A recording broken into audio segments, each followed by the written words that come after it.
Dicen que en el Yavarí hay noches en que el río deja de comportarse como agua y empieza a comportarse como un animal. Un animal que respira, que observa y que espera. Yo no creía en eso. Ni en espíritus. Ni en madres antiguas nacidas del hambre de los hombres. Creía en rastros, en huellas, en lo que mis manos podían tocar. Eso fue antes de aprender que, en la Amazonía, lo que no ves siempre tiene más dientes que lo que sí ves. La primera señal no fue una aparición. Fue un sonido. Un cierre seco bajo la tierra, como dos piedras chocando, pero con la precisión de una mandíbula gigantesca. Después vino el olor, barro viejo mezclado con sangre que no se había derramado todavía. Y finalmente, las marcas. Hendiduras perfectas, semicirculares, impresas en árboles, en raíces, incluso en mi propia piel. Cuando escuché el río formar círculos idénticos a mordidas gigantes, entendí que ya no estaba siendo observado. Estaba siendo elegido. Y cuando la vi, cuando vi a Kairuma, la madre de las mandíbulas, comprendí que no todos los que sobreviven regresan siendo humanos. Algunos regresan respirando con otra boca. Este canal reúne relatos documentales de terror amazónico que pocos se atreven a narrar. Si este tipo de historia resuena contigo, considera suscribirte, dejar tu like y contar en los comentarios desde qué país escuchas este relato. Ahora respira hondo y escucha con cuidado. No corras. Aquí empieza la historia de Kairuma, la madre de las mandíbulas. Me llamo Gabriel Rojas y antes de aprender a manejar un motor fuera de borda, aprendí a seguir rastros de sangre en el barro. Durante años, mi vida fue simple de describir y difícil de perdonar. Yo cazaba, otros pagaban, y la selva sangraba en silencio. Ahora todos me conocen como barquero en el Yavarí, guía ambiental para gringos de ONG y biólogos con chaleco y cuaderno impermeable. Dicen que cambié, que dejé atrás la escopeta y el lazo, que ahora trabajo del lado correcto. Pero cada vez que el motor corta la superficie del río y el eco rebota en los árboles, tengo la sensación de que la selva recuerda quién fui. Esa sensación se volvió casi física el día que llegamos a la comunidad Matsés que aceptó recibir al equipo de investigación. Era una tarde pesada, de calor pegado a la piel y nubes inmóviles, cuando la canoa entró en un brazo estrecho del río y las copas se cerraron encima de nosotros como un techo de hojas rotas. ¿Falta mucho, Gabriel?, preguntó Lucía, la bióloga peruana que coordinaba la expedición, limpiándose el sudor de la frente con el dorso de la mano. El GPS dejó de funcionar hace rato. Cuando el GPS muere es porque la selva no quiere que mida nada, respondí, medio en broma, medio en serio. Pero ya casi llegamos. No era la primera vez que iba a esa aldea, pero sí la primera que volvía después de la muerte de mi hermano, Oscar. Él y yo trabajábamos juntos cazando lo que nos pedían, pecaríes, tapires, a veces algo de piel de felino. La última vez que navegamos por ese mismo tramo, la noche cayó más rápido de lo normal, y una trampa que habíamos colocado para un animal grande se cerró sobre él. Todavía recuerdo el ruido seco, metálico, y el grito cortado. Recuerdo la sangre mezclándose con el agua del igarapé. Recuerdo que corrí. Y que la selva me dejó vivir. Cuando la aldea finalmente apareció en la curva del río, con sus pocas casas de madera sobre pilotes y la maloca mayor en el centro, sentí una presión en el pecho. No era miedo. Era otra cosa, algo parecido a cuando uno entra a la casa de alguien a quien le debe dinero. Los Matsés nos miraban en silencio desde la orilla. Algunos niños se escondieron detrás de las piernas de las mujeres. Los hombres, pintados con líneas negras y rojas, sostenían lanzas que probablemente no necesitaban usar. Yo apagué el motor y dejé que la corriente nos acercara suavemente al muelle improvisado.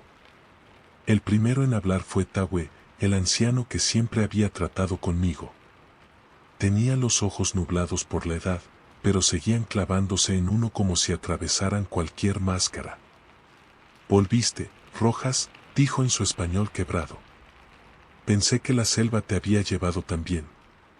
No supe si responder con una sonrisa o con una disculpa, así que solo asentí. Esta vez no vengo a cazar, expliqué. Vengo a ayudar a estos científicos. Dicen que algo está pasando con los animales, con el río. ¿Quieren entender? Tawe escupió a un lado, como si expulsara una palabra que no quería decir. Entender, repitió. Algunos quieren entender, otros solo quieren escribir en papel y olvidar. Pero ya es tarde para entender. Ella ya está despierta. Lucía se adelantó, tratando de mantener un tono respetuoso. ¿Ella? Preguntó. ¿Se refiere a un espíritu? Nos contaron que ustedes escuchan cosas en la noche. Queremos registrar esos sonidos, ver si hay un patrón, si está afectando a los animales. El anciano la interrumpió con un gesto de la mano. No es un ruido, dijo. Son mandíbulas. Muchas. Grandes. Pronunció la palabra con calma, como si el tamaño pudiera medirse en cada sílaba. Y tienen madre. Había escuchado historias de espíritus de caza, de guardianes del monte, de venganzas antiguas. Pero ese nombre apareció como un eco de algo que yo ya sabía sin recordarlo. Kairuma, murmuré casi sin querer. Los ojos de Tawe se iluminaron por un instante. Así es, asintió. Kairuma, la madre de las mandíbulas. Tú ya conoces su sombra, Rojas. La noche que tu hermano murió, ella estaba cerca. La trampa que se cerró sobre él no fue la única boca que se cerró esa noche. Un escalofrío me subió por la espalda. Siempre había pensado que la muerte de Oscar era culpa mía, una suma de descuido, alcohol y ambición. Nunca había considerado que algo más hubiera estado observando. Lucía miró de uno a otro, confundida. ¿Quién es exactamente Kairuma? Preguntó. ¿Es parte de la tradición de ustedes? ¿Un mito para asustar a los cazadores? Tawe negó lentamente. No es mito. Es memoria. Desde que los hombres empezaron a matar más de lo que necesitaban, la selva llamó a una madre para todas las bocas que no se saciaban. Ella no tiene un solo cuerpo. Solo mandíbulas. Aparece donde hay miedo y sangre. No persigue a todos. Solo a los que huyen. Lo dijo mirándome directamente, como si conociera la escena exacta de mí corriendo entre los árboles mientras mi hermano agonizaba atrapado. Los animales han desaparecido, continuó. Encontramos huellas que no son de jaguar ni de caimán. Mordidas en troncos, en piedras. Mandíbulas donde no debería haber. Si ustedes se quedan, escucharán. Y cuando escuchen, tendrán que decidir si corren o se quedan quietos. El equipo intercambió miradas. Algunos sonrieron con incomodidad, otros fingieron anotar datos para no sostener la mirada del anciano. Yo, en cambio, sentí que alguien había colocado una mano fría sobre mi nuca. Tawe se acercó un paso más y bajó la voz. Esta noche, cuando el río se quede sin luna, ella va a probar el peso del miedo que trajeron. Me tocó el pecho con un dedo huesudo. Y el tuyo es pesado, Rojas. Tragué saliva. No supe qué responder. Por primera vez desde que acepté ese trabajo, tuve la certeza de que no había venido a ayudar a nadie. Había sido llamado para saldar una deuda que ni siquiera sabía cómo pagar. Esa fue la verdadera llegada. No al pueblo, sino a la boca de algo que todavía no había visto, pero que ya había empezado a abrirse alrededor de nosotros. La noche cayó sin transición, como si alguien hubiera apagado el cielo de golpe. En el Yabarí, la oscuridad no avanza, simplemente cae, sin aviso. Y ese descenso siempre trae consigo un silencio particular, uno que pesa sobre la piel como humedad fría. El equipo decidió instalar su campamento cerca de la maloca principal. Yo amarré la embarcación al tronco más grueso que encontré, asegurándome 2 veces de que la cuerda estuviera firme. no por miedo a que alguien la robara, sino porque no quería que el río se la llevara sola. El agua se movía con un ritmo extraño, como si inhalara y exhalara. A veces subía apenas unos centímetros, otras retrocedía sin motivo. Parecía un pecho respirando. Lucía se acercó mientras revisaba mis nudos. ¿Siempre es así el río en esta zona?, preguntó, observando la superficie con el ceño ligeramente fruncido. No, respondí. El río nunca respira igual 2 noches seguidas, pero esto, dejé la frase colgando. Esto no lo había visto.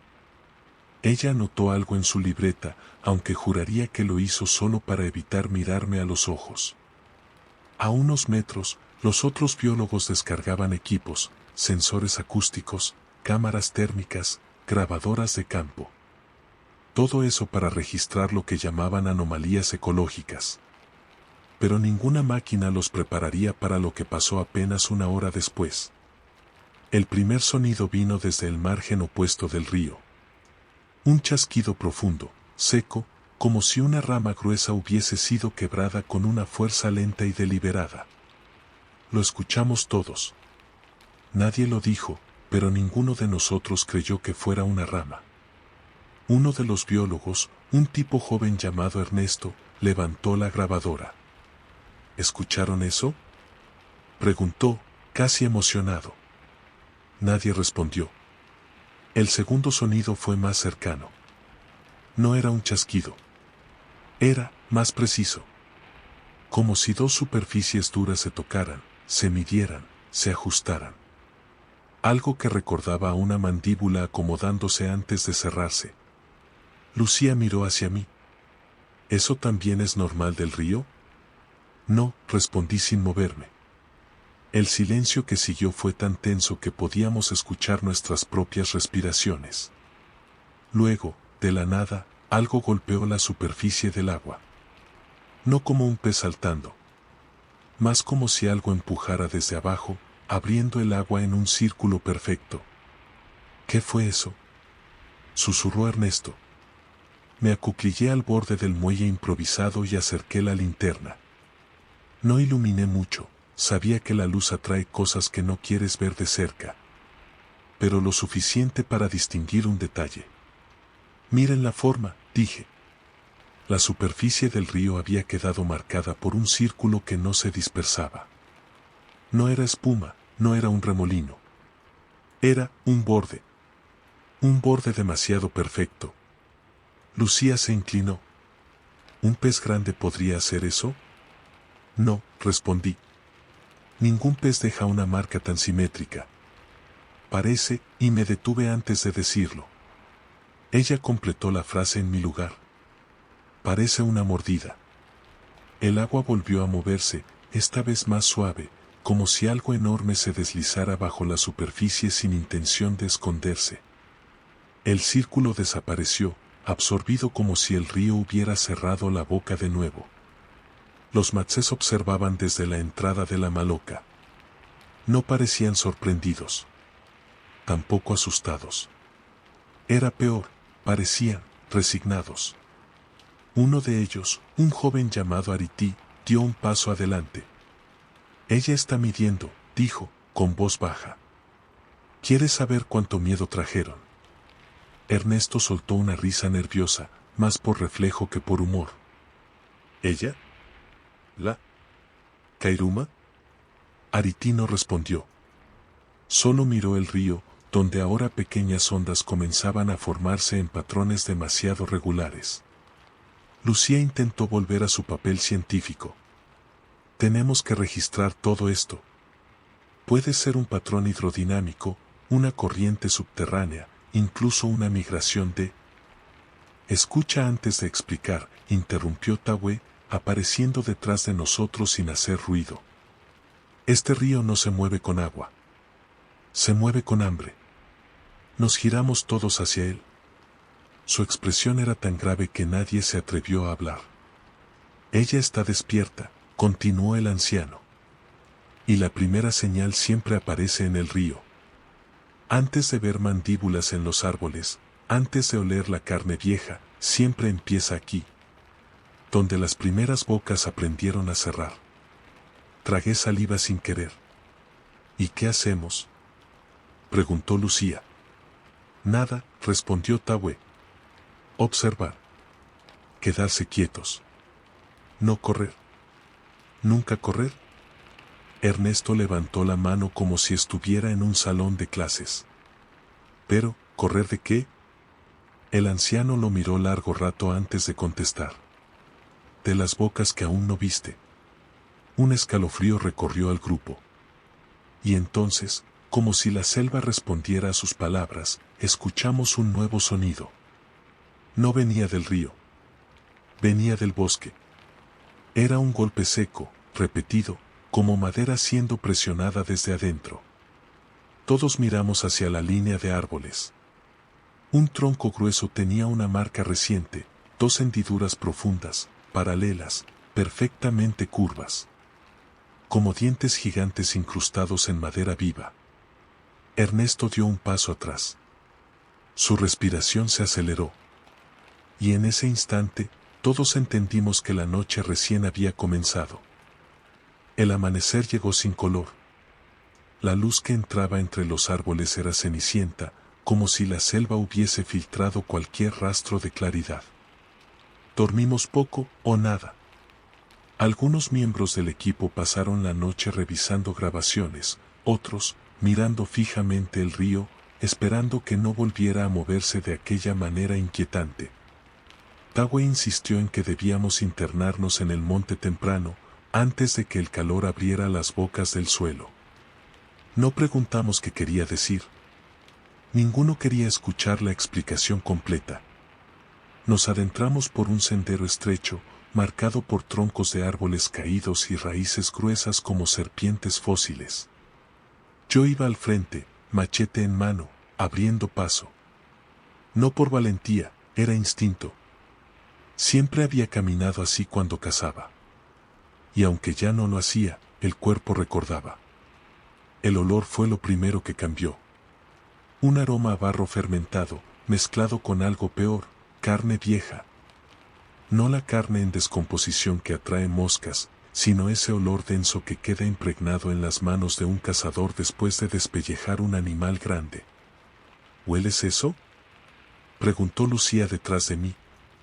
Sí, respondí sin detenerme. Pero no sé de qué es. En realidad sí lo sabía. ¿O lo temía? Ese olor lo había sentido antes, la noche en que mi hermano murió.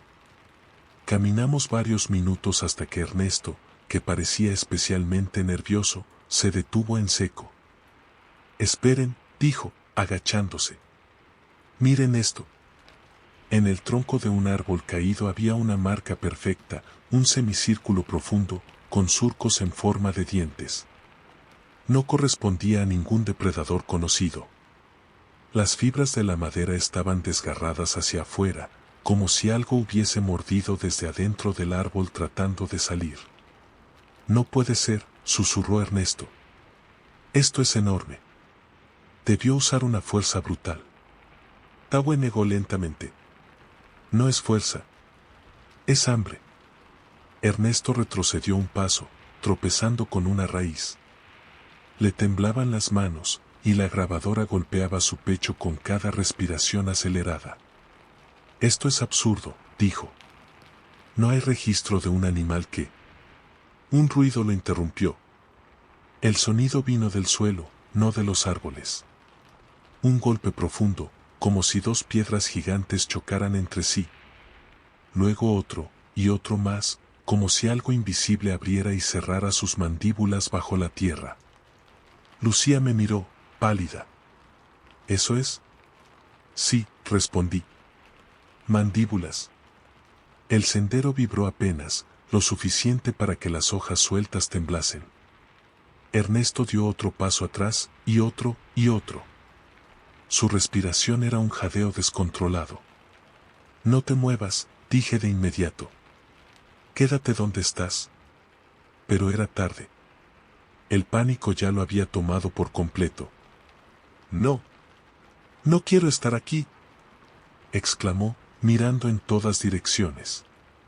Esto no tiene sentido. No hay ningún animal que pueda. Y entonces corrió. No fueron más de 3 pasos. 3 pasos que resonaron en el barro húmedo. 3 pasos que hicieron vibrar el suelo como si hubiera despertado algo que hasta ese momento solo observaba. Las hojas del suelo se levantaron. El sendero pareció contraerse en un latido. Y antes de que pudiéramos reaccionar, la vegetación a los lados del camino se cerró como 2 paredes vivas.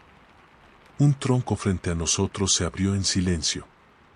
No se partió, se abrió, revelando una hendidura húmeda, oscura, bordeada por 2 filas de dientes irregulares, algunos largos como estacas, otros cerrados como los de un pez carnívoro. Mandíbulas. Mandíbulas grandes. Mandíbulas que no pertenecían a ningún cuerpo. Ernesto apenas tuvo tiempo de gritar. Las mandíbulas se cerraron. No hubo eco, no hubo sangre salpicando, no hubo lucha. Solo un sonido seco, final, y luego el silencio más absoluto que he escuchado en mi vida. Las mandíbulas se abrieron de nuevo, vacías. Ernesto ya no estaba. Lucía cayó de rodillas, la mano sobre la boca. Uno de los biólogos comenzó a llorar sin hacer ruido. Tabue bajó la cabeza, como quien presencia un acto que ya había visto demasiadas veces. Yo me quedé inmóvil, con el machete entre los dedos. Pero no para defenderme. Para no caer. Sentí algo en mi tobillo. Algo pequeño, leve, como un pellizco. Cuando bajé la mirada, vi una marca semicircular perfecta en mi piel. Una mordida pequeña. Como una firma. Tabue se acercó y tocó la marca con el extremo de su bastón. Ella ya te miró, dijo. Ya sabe tu nombre. ¿Por qué a mí? Pregunté, aunque lo sabía. Porque corriste una vez, respondió el anciano. Y la selva no olvida a quienes huyen. Lucía se puso de pie, temblando. Tenemos que volver. Ahora. Tabue negó. No tan rápido. Si regresan corriendo, ella vendrá detrás. Si regresan con miedo, ella vendrá más cerca. Caminaremos. Lentos. Sin mostrar la espalda al monte. Nadie discutió. Y así iniciamos el retorno, paso a paso, sintiendo la selva respirar detrás de nosotros. No mirando demasiado tiempo a los árboles. No escuchando demasiado profundamente el suelo. Y sobre todo, no corriendo. Pero yo sabía que, desde ese momento, ya era demasiado tarde. Ella me había marcado. Regresamos a la aldea en silencio, avanzando con la cautela de quien camina por el borde de un abismo. Nadie mencionó a Ernesto. Nadie pronunció su nombre. Era como si la selva hubiera arrancado no solo su cuerpo, sino también el permiso para recordarlo. Cada paso que dábamos era una súplica muda para no atraer aquello que lo devoró sin mostrar siquiera un cuerpo. Cuando la maloca apareció entre los árboles, tuve un extraño alivio que duró apenas un parpadeo. Algo estaba mal. Muy mal. Las paredes exteriores, hechas de troncos y fibras secas, estaban marcadas por hendiduras profundas. No eran cortes. No eran rasguños. Eran semicírculos, algunos pequeños como la mordida de un niño, otros tan grandes que ocupaban casi la mitad de un tronco. Dientes de diferentes tamaños y formas, como si la estructura hubiese sido probada por varias bocas, todas distintas, todas hambrientas. Lucía se cubrió la boca con las manos. No puede ser, susurró. Esto pasó mientras estábamos afuera. Ella rodeó la aldea, dijo Tabue, con la voz quebrada por algo entre ira y resignación. Estaba esperando a ver quién regresaba. Me acerqué a una de las marcas. Pasé los dedos por la madera. Las fibras estaban húmedas. Recientes. Como si la mordida hubiera ocurrido minutos antes. Sentí un olor que ya empezaba a reconocer, barro mezclado con aliento viejo.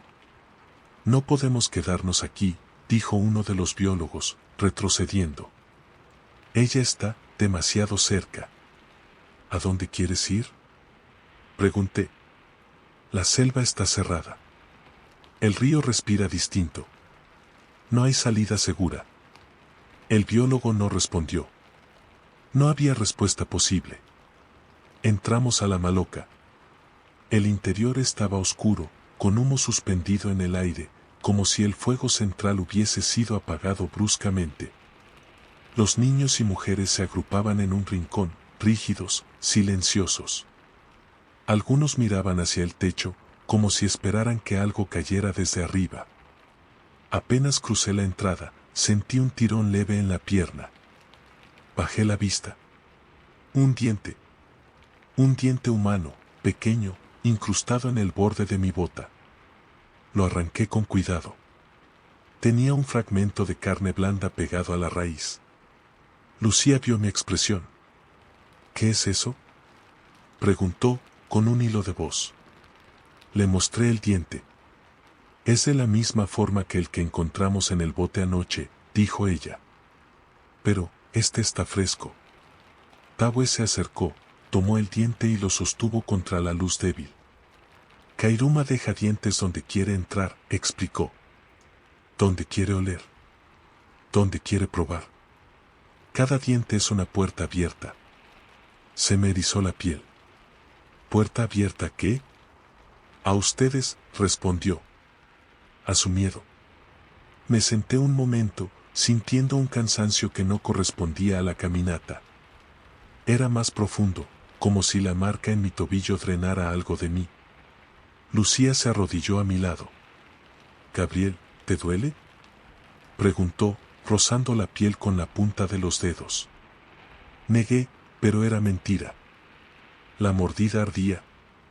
Y alrededor de la marca, la piel estaba más oscura, casi morada, con pequeños puntos blancos que parecían diminutos dientes asomándose bajo la epidermis. Retiré la pierna, incómodo. Estoy bien, mentí. La noche cayó rápido, demasiado rápido. La maloca quedó iluminada solo por un fuego pequeño, que parecía temblar más de lo normal. Afuera, la selva estaba alerta. Sin ruidos de insectos. Sin cantos de aves nocturnas. Sin viento. Un silencio forzado, antinatural, como si todo estuviera conteniendo la respiración. Entonces lo escuchamos. Un golpe. No en la puerta. No en la pared. En el suelo. Un golpe seco, profundo. Luego otro. Y otro. Como si algo pesado abriera y cerrara sus mandíbulas justo debajo de nosotros. Los matsés empezaron a cantar. Un canto grave, repetitivo, que resonaba como un rezo antiguo. Las mujeres abrazaron a los niños. Los biólogos se acercaron al fuego, temblando. No se muevan, advirtió Tabue. No la provoquen. Las paredes de la maloca crujieron. Las marcas de mordidas parecían hundirse más, como si algo presionara desde afuera, tanteando la estructura, probando su resistencia. Lucía me tomó del brazo. Gabriel, ¿crees que...? Sí, respondí. Es ella. El golpe siguiente fue diferente. Más fuerte. No buscaba medir. Era un aviso. La selva, cansada de rodear, estaba empezando a acercarse. No corrimos. Nadie corrió. Pero la sensación era la misma que estar parado frente a una boca abierta. Y saber que tarde o temprano iba a cerrarse. El amanecer no trajo alivio. Trajo un silencio distinto. Un silencio que no pertenecía al mundo natural. Cuando salimos de la maloca, la luz grisácea dejó al descubierto algo peor que la oscuridad de la noche anterior. Las marcas de mandíbulas alrededor de toda la estructura no solo seguían allí, habían aumentado. Algunas eran tan grandes que parecían poder engullir a un hombre entero. Otras, pequeñas, múltiples, como si criaturas diminutas hubiesen trepado por la madera dejando una constelación de mordidas. Lucía soltó un suspiro trémulo. Esto no es defensa territorial, dijo. Esto es acoso. Sistemático. Tawwe la miró con paciencia sombría. Ella marca lo que quiere probar, respondió. Y marca más cuando algo la llama. Ustedes la llaman. Yo quería negar que algo así fuera posible. Quería creer que aún existía una explicación natural, algo medible, algo catalogable. Pero el dolor en mi tobillo, la mordida oscura que había crecido durante la noche, no dejaba lugar a dudas. Había empeorado. La piel alrededor estaba más rígida, como si algo estuviera empujando desde dentro. Cada paso era un recordatorio de que esa marca ya no era solo una herida, era un vínculo. Mientras recogíamos lo poco que teníamos, Tawwe anunció: hoy iremos a la cueva. Allí comenzó nuestra memoria. Y allí aprenderán qué espera Kairuma de ustedes. Nadie protestó. Incluso los biólogos, ahora pálidos y mudos, sabían que quedarse en la aldea era esperar la siguiente mordida. El camino hacia la cueva funeraria era estrecho, casi inexistente. Las raíces formaban arcos naturales sobre nuestras cabezas, y el aire era tan espeso que parecía pegajoso. A cierta altura del trayecto, el olor a barro fermentado se volvió tan intenso que algunos tuvieron náuseas. A cada pocos metros, encontrábamos troncos con más marcas semicirculares, como si la selva entera hubiera sido masticada. Ella pasó por aquí, murmuró Ariti. Y no estaba sola. Lucía frunció el ceño. ¿Hay más de una? Hay una madre, respondió el joven. Pero muchas bocas. Llegamos a la entrada de la cueva cuando el sol comenzaba a tamizarse entre las hojas. La abertura era baja, alargada, como una boca de piedra parcialmente enterrada. El aire que salía de ella estaba helado, un contraste brutal con el calor del exterior. Tawwe encendió una antorcha y avanzó primero. Adentro no se corre, advirtió. Ni se habla en voz alta. Este lugar guarda recuerdos que aún muerden. Entramos agachados. Las paredes se estrechaban en algunos puntos y luego se abrían en cámaras irregulares. El piso estaba cubierto de polvo y fragmentos de hueso. Algunos eran pequeños, otros claramente humanos, mandíbulas partidas, dientes dispersos, costillas incompletas. Lucía llevó una mano al pecho. Dios. Aquí están los cazadores antiguos, dijo Tawwe. Los que huyeron cuando ella apareció por primera vez. La selva no deja huesos en la superficie. Los guarda. Los devuelve aquí. La luz de la antorcha iluminó una pared cubierta de pinturas rupestres. Las figuras eran primitivas pero claras, hombres corriendo, rodeados de semicírculos dentados que emergían del suelo, de los árboles y del río. En el centro, una figura femenina sin rostro, solo una masa negra con múltiples mandíbulas alrededor. Esa es Kairuma, dijo Ariti, señalando la figura central. La que mide. La que decide. Me acerqué un poco más. Había símbolos en espiral alrededor de los pies de la figura. Pequeños círculos, cada uno con un punto en el centro. ¿Y esos? Pregunté. Bocas pequeñas, respondió Tawwe. Las primeras marcas. Señales de que ella ha tocado a alguien. Por un momento, sentí que un frío subía por mi tobillo y trepaba hacia la pantorrilla. Era como si la piel se tensara desde dentro. Lucía lo notó. Gabriel, susurró. ¿La marca sigue creciendo? Estoy bien, mentí. Sigamos. Pero no estaba bien. Cada minuto que pasaba en esa cueva hacía que el dolor pulsara más fuerte, como si la marca reconociera el lugar. Como si respondiera. En el fondo de la cueva, llegamos a una cámara circular. Allí, sobre el suelo, había un dibujo hecho con barro y ceniza, un círculo perfecto, rodeado de dientes insertados en la tierra. Eran dientes humanos, de jaguar, de tapir, de animales que yo mismo había cazado en el pasado. Me quedé inmóvil. Este es el círculo del juicio, explicó Tawwe. el que los antiguos usaban para enfrentarse a ella. Si uno entra aquí, Kairuma pesa su miedo. Solo pesa. Si uno se queda inmóvil. ¿Y si uno se mueve? Preguntó Lucía. El anciano la miró con un cansancio profundo. Entonces no queda nada para traer a la cueva. Lucía tragó saliva. ¿Qué espera que hagamos? Que entiendan el ritual, respondió el anciano. Si ella los marcó, tendrán que enfrentarse a su juicio. No hoy. Pero pronto. Yo respiré hondo. El olor a ceniza mezclado con barro y hueso era casi narcótico. La antorcha de Tahue titiló, proyectando sombras que parecían moverse solas. Algo crujió detrás de nosotros. Me giré. Nada. Solo un fragmento de mandíbula en el suelo. Pero el sonido había sido claro, un crujido lento, como madera siendo presionada desde adentro. Lucía retrocedió un paso. ¿La escucharon? Sí, respondí. Otro crujido. Más cercano.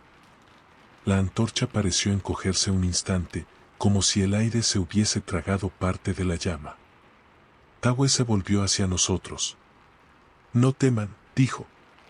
Todavía no ha entrado.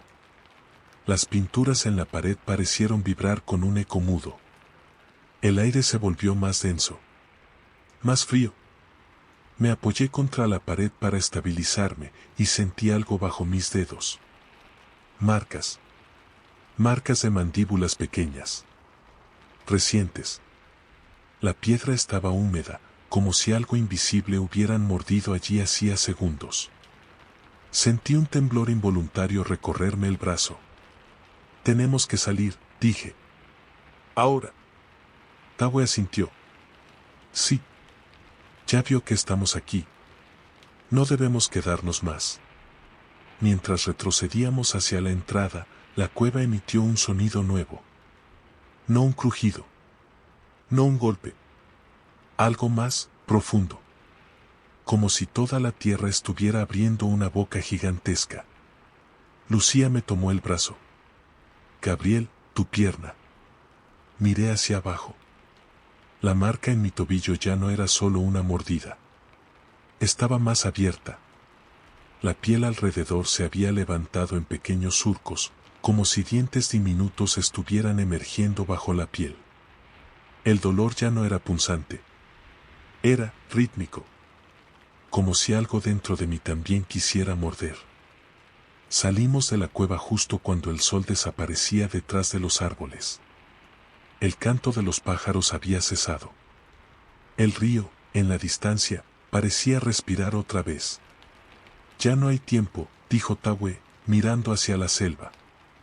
Ella sabe que él está marcado. Vendrá esta noche. Lucía me miró con desesperación. ¿Qué hacemos? El anciano respondió con una calma aterradora. Preparar el círculo. Y rezar para que él no corra. Yo no dije nada. Pero por primera vez en mi vida, no estaba seguro de que pudiera obedecer. Regresamos a la aldea con el peso de la cueva aún pegado a la piel. Nadie hablaba. Incluso los biólogos, acostumbrados a registrar todo, avanzaban con la mirada fija en el suelo, como si temieran que la selva, al sentir sus ojos, respondiera con otra mordida. El aire estaba tan quieto que parecía retenido por una mano gigante. Y, sin embargo, había movimiento, una tensión sutil, casi imperceptible, vibrando bajo nuestros pies. Algo se desplazaba en la profundidad de la tierra, midiendo cada uno de nuestros pasos. La aldea apareció entre las sombras justo antes del anochecer. Pero algo había cambiado. No era solamente que las marcas de mandíbulas en las paredes se habían multiplicado. Era otra cosa. Una ausencia. Las aves que siempre revoloteaban a esa hora no estaban. Las ranas habían dejado de cantar. Incluso el río, siempre inquieto, parecía sostener el aliento. Ella ya está cerca, murmuró Tahue. No lo dijo con miedo. Lo dijo con certeza, como quien observa la llegada de una tormenta inevitable. Al entrar en la maloca, el silencio era insoportable. Las mujeres y los niños ya habían sido llevados a una estructura secundaria, más pequeña, reforzada con lianas y barro. Los hombres se habían reunido alrededor del fuego, que ardía bajo, casi tímido. El humo se quedaba suspendido en el aire, como si temiera elevarse demasiado. Lucía se acercó a mí. Gabriel, tu pierna. Déjame ver de nuevo. Yo quería negarme. Quería decirle que estaba bien. Pero la sensación pulsante en el tobillo era demasiado fuerte. Me senté y levanté el pantalón. La marca había cambiado otra vez. Ya no era una mordida oscura rodeada de puntos blancos. Ahora era más profunda. La piel se abría en un patrón semicircular perfecto. Y lo peor, los puntos blancos habían crecido. Pequeños relieves bajo la piel. Dientes diminutos empujando hacia afuera. Lucía se llevó las manos a la boca. Esto no es infección, susurró. Esto es, no tengo palabras. Duele. No sé si duele, respondí. Arde. Pulsa. Como si algo respirara. Ella cerró los ojos. Gabriel, esto no es una marca. Es una transformación. Tawe se acercó y se agachó frente a mí. Ella ya te eligió, dijo. Si corrieras ahora mismo, te devoraría en un instante. Pero es peor no correr. ¿Peor? Pregunté, tragando saliva. Porque ella te está moldeando. Quiere que lleves su sombra adentro. Que abras nuevas bocas donde vayas. Que seas un eco de su hambre. Me quedé sin palabras. El terror no era solo por morir. Era por convertirme en algo más. Algo que perteneciera a ella. Cuando el sol se ocultó por completo, la selva cambió de tono. ¿No fue gradual? Fue abrupto. Un silencio absoluto cubrió la aldea, seguido de un sonido que todos sentimos antes de escucharlo. Un golpe profundo, desde mucho más abajo de la tierra. Luego otro. Y otro. Como si una mandíbula gigantesca se cerrara en algún punto dúctil del subsuelo, enviando vibraciones a través del suelo y las raíces. Ella viene, dijo Ariti, apretando su lanza.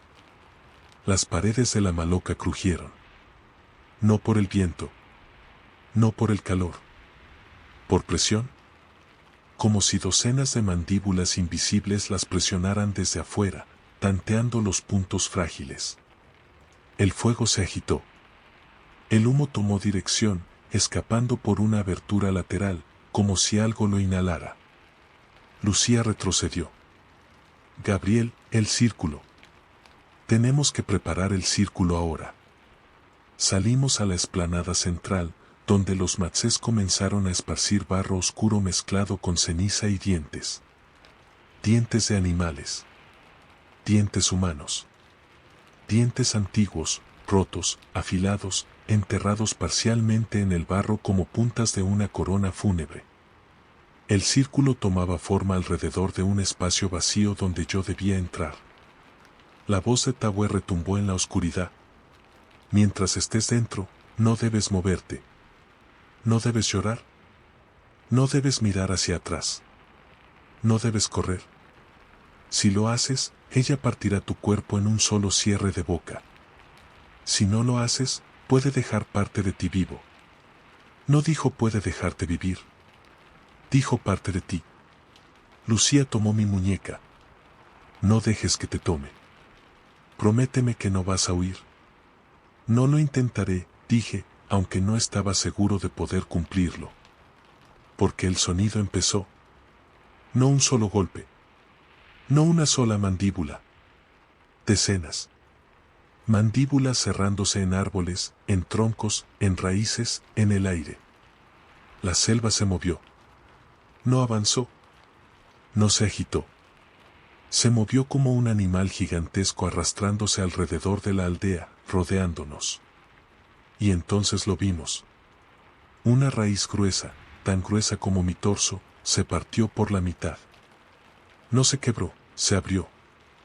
Dentro, filas de dientes negros se acomodaron a la luz tenue. Una mandíbula dentro de una raíz. Más atrás, un tronco seco se rajó en un arco perfecto. Dientes brillaron en el interior como perlas sucias. Del barro junto a la maloca, surgió otra boca. Sin lengua. Sin garganta. Solo dientes y suelo húmedo formando una sonrisa imposible. Docenas de bocas. Todas mirando hacia el círculo.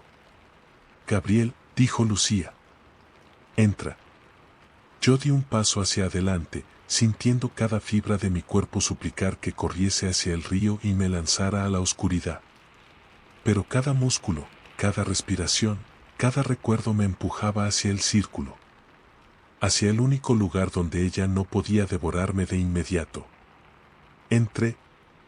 Los dientes vibraron alrededor del círculo, como si reaccionaran a mi presencia. Tawe comenzó el canto. Gra. Bajo. Antiguo. Yo respiré hondo. Sentí que la mordida en mi pierna ardía tanto que casi latía por cuenta propia. Y entonces, la selva abrió la boca. No fue una visión. No fue un ruido ambiguo. Fue real.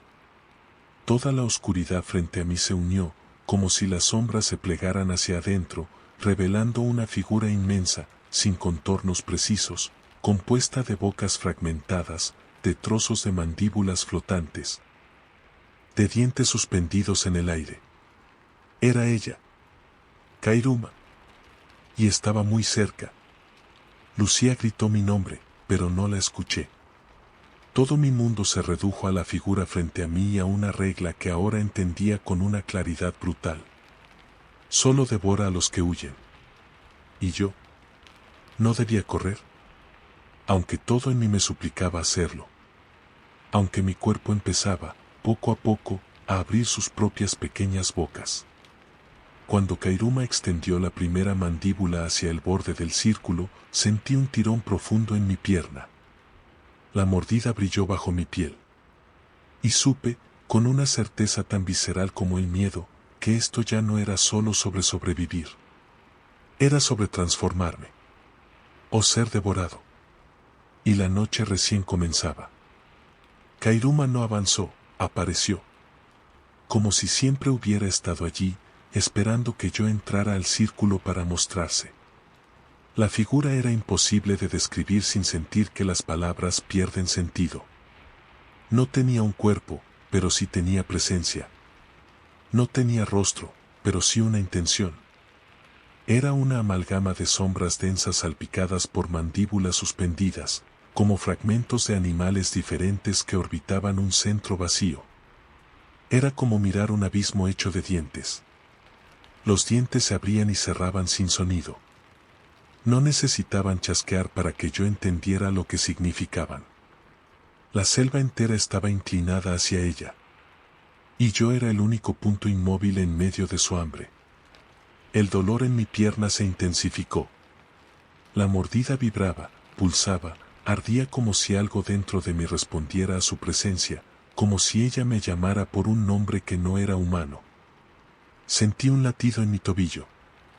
Luego otro. Un ritmo que no coincidía con mi corazón. Lucía gritó desde fuera del círculo. «Gabriel, no te muevas». No podía moverme. Aunque hubiera querido correr, mis músculos estaban rígidos, congelados entre el instinto de supervivencia y el terror puro. Mis manos temblaban. Mi respiración se agitaba. El círculo bajo mis pies, barro, ceniza y dientes incrustados, parecía hundirse con cada vibración en la tierra. Kairuma se inclinó hacia adelante. Una de las grandes mandíbulas flotantes se acercó a pocos centímetros de mi rostro. Sus dientes eran una mezcla imposible de especies, colmillos de jaguar, filos de piraña, incisivos humanos. Dientes que no deberían coexistir en la misma boca. Dientes que parecían haber sido arrancados de víctimas diferentes. Los abrió apenas, como si los probara en el aire. Yo contuve la respiración. El canto de los matsés rodeaba el círculo. Eran voces graves, antiguas, que parecían provenir de la tierra misma. Pero ese canto no era para alejar a Kairuma. Era para sostener mi cuerpo dentro del círculo. Para evitar que el miedo me empujara a dar un solo paso fatal. La entidad se detuvo. No avanzó más. No retrocedió. Simplemente esperó. Comprendí entonces. Era el juicio. Kairuma necesitaba medir mi miedo. Pesarlo. Determinar si yo era cazador, presa o un recipiente para sus mandíbulas. La mordida en mi pierna palpitó con una fuerza tan intensa que me hizo gemir. Sentí algo moverse bajo mi piel. Algo pequeño. Algo con forma de diente. Mi visión se nubló. Me arrodillé dentro del círculo. No debía hacerlo, pero mis piernas no soportaban más peso. El barro frío entró entre mis dedos. Los dientes enterrados en el suelo rozaron mis palmas como si fueran pequeños cuchillos esperando una orden. Kairuma se inclinó aún más.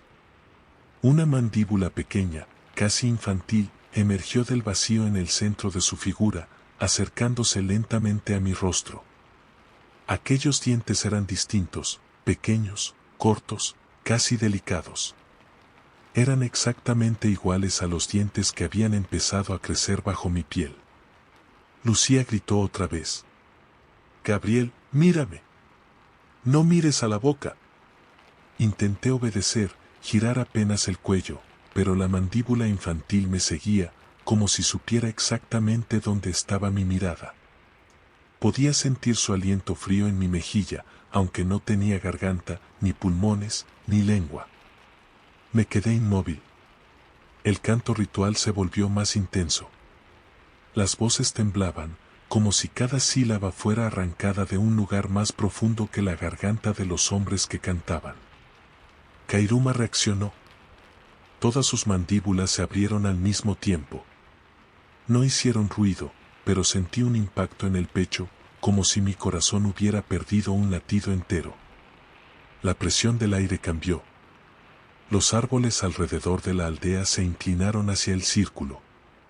El suelo vibró. Una oscuridad espesa cayó sobre mí. No era sombra. Era peso. La presencia de algo que no pertenece a este mundo, pero se alimenta de él. Entonces Kairuma habló. No tenía voz. No formó palabras humanas. Pero algo entró en mi mente como una idea clavándose en hueso. No huyas. Aún no. Quiero ver si eres mío. Mis ojos se llenaron de lágrimas. No por miedo, sino por la invasión brutal de algo que no tenía forma de pensamiento humano. Mi cuerpo tembló. Mi garganta se cerró. El sabor de sangre llenó mi boca. Sentí el impulso de levantarme. De correr. De lanzarme hacia cualquier dirección que no tuviera dientes esperándome. Pero si corría, moriría. ¿Y si no corría? Algo peor continuaría creciendo dentro de mí. Lucía lloraba fuera del círculo. Los biólogos rezaban en susurros rotos. Los matsés mantenían firme su canto, aunque sus voces empezaban a quebrarse. Kairuma extendió una de sus mandíbulas hacia mi pierna marcada. La punta de uno de los dientes rozó mi piel. Y entonces, el dolor fue insoportable. No era físico. Era un dolor que venía desde dentro, desde el punto exacto donde mis huesos empezaban a recordar algo que no era humano. Un diente salió de mi piel. Un diente pequeño. Blanco. Perfecto. Lucía gritó. Ariti cayó de rodillas. Tawe cerró los ojos. Kairuma retrocedió apenas, como si hubiera probado lo suficiente. Como si hubiera encontrado lo que buscaba. El aire tembló.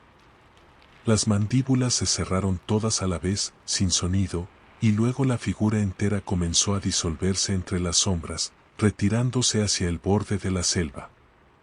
No se fue. Solo retrocedió. Observando. Esperando. Cuando la última sombra desapareció, mis piernas fallaron y caí de bruces dentro del círculo. El barro frío amortiguó mi caída. Mis manos quedaron manchadas, mis uñas llenas de tierra.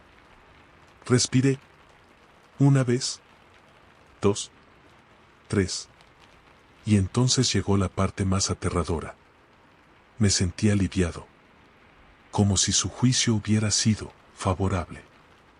Como si una parte de mí hubiera aceptado algo profundo y oscuro.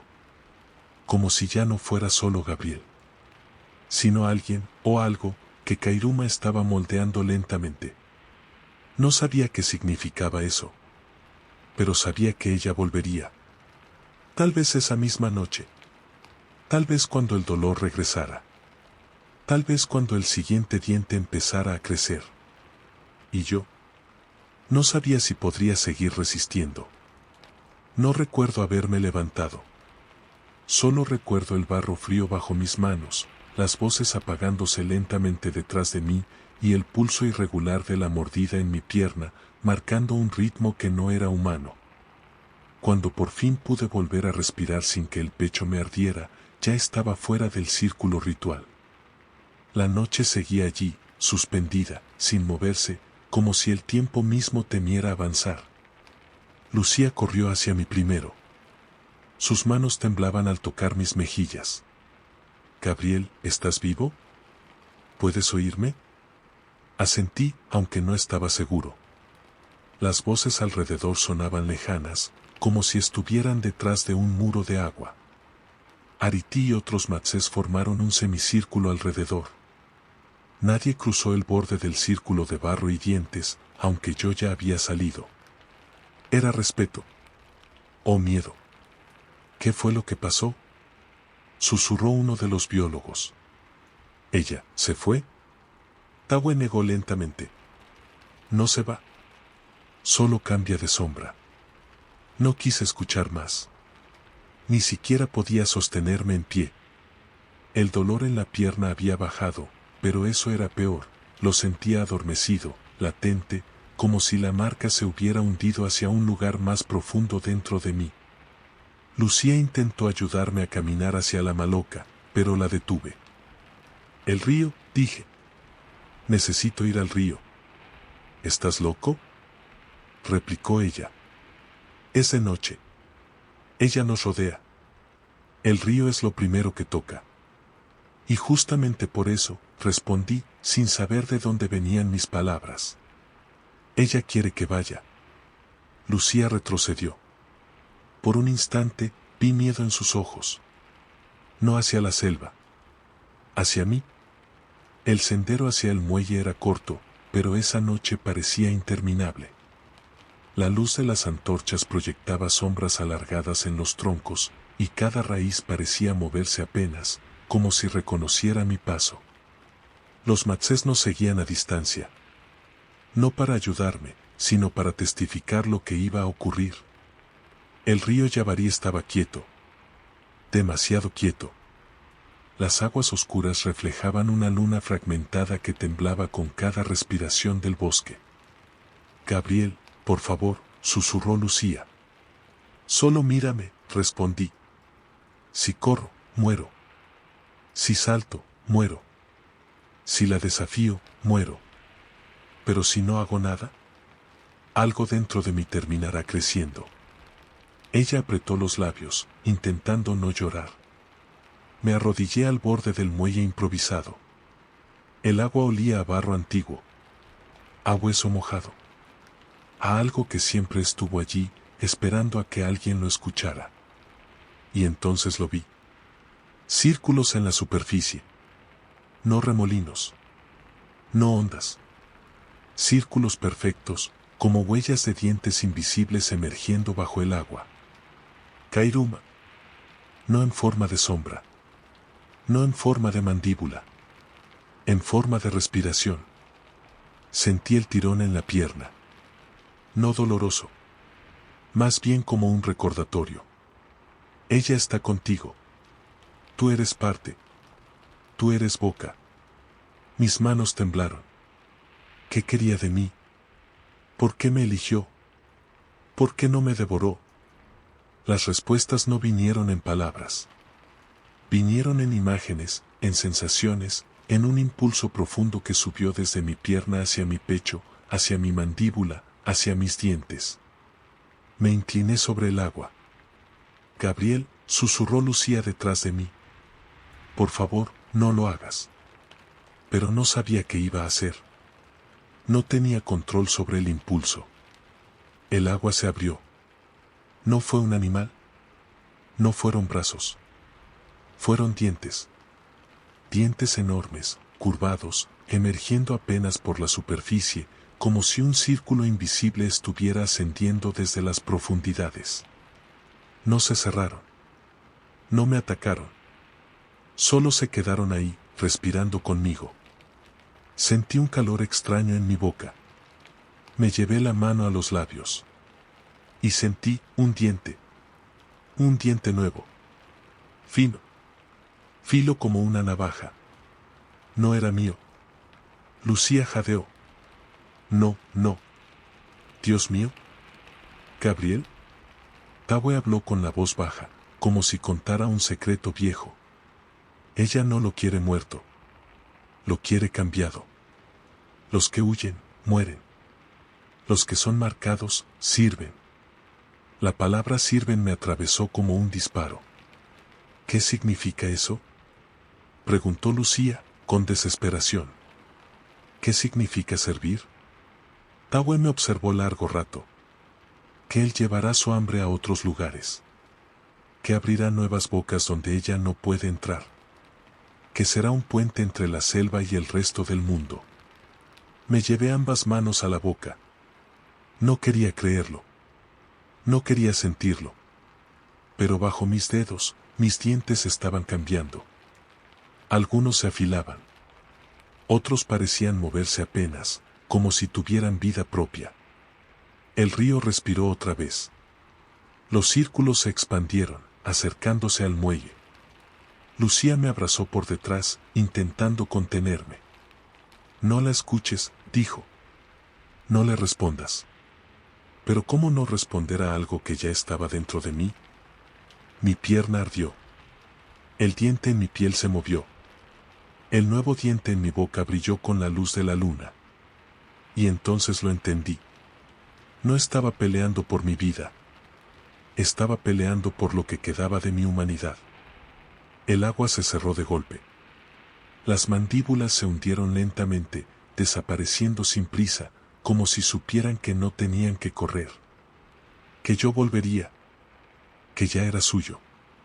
Cuando regresamos a la maloca, los matsés se apartaron, como si yo cargara una sombra más grande que mi cuerpo. Lucía no soltó mi brazo en ningún momento. Vamos a ayudarte, susurró. No importa lo que pase. No dejaré que te conviertas en... No terminó la frase. Porque yo ya sabía la palabra. Boca. Me acosté en la hamaca. El dolor en mi pierna disminuyó otra vez. La piel se movía levemente, como si algo debajo estuviera acomodándose. Tawe apagó el fuego. Duerme, Rojas, dijo con tristeza. Mañana decidirás si sigues siendo hombre, o si ya perteneces a ella. Cerré los ojos. Pero no dormí. Porque dentro de mi cabeza, muy cerca, casi en mi oído, escuché un sonido suave. Un diente moviéndose. Y supe que el final no estaba en la selva. Estaba en mí. La selva no perdona. No negocia. No olvida. Lo que toca, lo marca. Y lo que marca, rara vez regresa siendo el mismo. Kairuma no es una historia para asustar viajeros. Es un recordatorio. En la Amazonía, hasta el silencio tiene dientes, y cada sombra es una boca esperando a que des un paso en falso. Tal vez Gabriel sobrevivió. Tal vez aún camina por las orillas del Yabarí.